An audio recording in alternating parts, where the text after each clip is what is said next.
जोङो माइ दैनि थाखायबो जोङो माइयाव हरावबो जोङो डिउटि नेनांबाय थायो। दा माइयाबो जायै जायै जालांजोब्बाय आरो फैनानै आंथ' डिउटि थाबाय थायो। दिनै हरावबो डिउटि थादों जोङो मानसिया ओरै दैलामजों आइ नदीजों जोङो गासिबो थाजोबो बेंनानै दा बोरै फैनानै ओरै गामिजों हाबफैनानै ओरै आदार जायै जायै जानानै जोंनि बे न' खाथियावनो थादों। बे न' खाथियाव थाबाय नालाय जोङो बेखौ माने न'निफ्राय एसे साइडआव होहरनो होननानै होहरदोंमोन। होहरनायावनो बे सानैया जोंहा गाख्लोजादों आरो सासेया बे जोंहा 7-8आव फरायो बेबो माने हमनानै गारहरजादों। दाथ' बिसोर आघात जानानै दङ। दाथ' गरिबथार मानसिया गैया, खामला हाजिरा मावनानै जायो।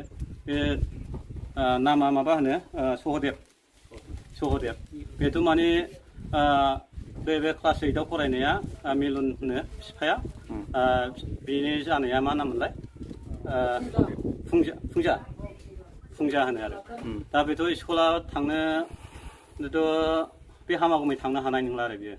आरो बेथ' हामगोन ना हामा जों सिन्था धारना खालामलायगासिनो। फैसाबो गैया, जों रायजोआवबो फैसा हरनो हाया। दा बेराफारसे जोङो बिसिनि न'खरनि मानसियाबो फैसा नागिरगासिनो दङ। दा फैसाखौनो हरनो हाया। दा जोङो बेब'स्था खालामदों। दा थुक्राझाराव सहैखो ना माखो। दा जों बिनि थाखाय जोङो सारमोननाव एसे खावलायो, बेनि थाखाय माबा बेब'स्था लागोन नामा बेखौ जोङो रायजो राजाया माने मिजिंथियो। देहानि मा खुनि जादों? देहायावथ' जोङो नै आथिङाव गादों आरो सिनस्रियाव गानाय जादों। दाथ' गैया, मानसियानो रायज्लायनो रोङा। आरो बेराफारसे ओरै सासेयाबो सिङावनो गाजाखो ना बोरै खालामजाखो, दा सिङानो बोरैबा गेद्दा जानानै दं, सिरियास जानानै दं। दा बेखौ मा खालामो? दा डिपार्टमेन्टनिफ्राय जोंहा सारमोन सफैनो हाबाय।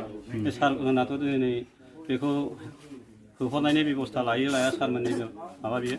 आं बेखिनिखौ बुंनानै सिगाङाव बेबायदि जाबाय थाबाय नामा? सिगाङावबो नै स्कुलखौ जोंना दाख्लैबो सिफायलांदों आरो माइ जालांदों आरो बेराफारसे गय बायदिसिना सिफायलांगासिनो दङ।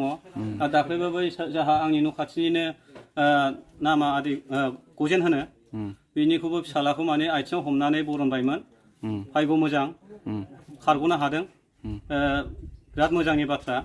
दा बिनिफ्राय आरो बै खनायावबो आरो जा न'खौनो सिफायलांदों। दा बे होनाय जायाखै, जों रायजोआल' माबानानै दङ। ओमफ्राय दा बेना न'आबो सिफायजोबजादों आरो।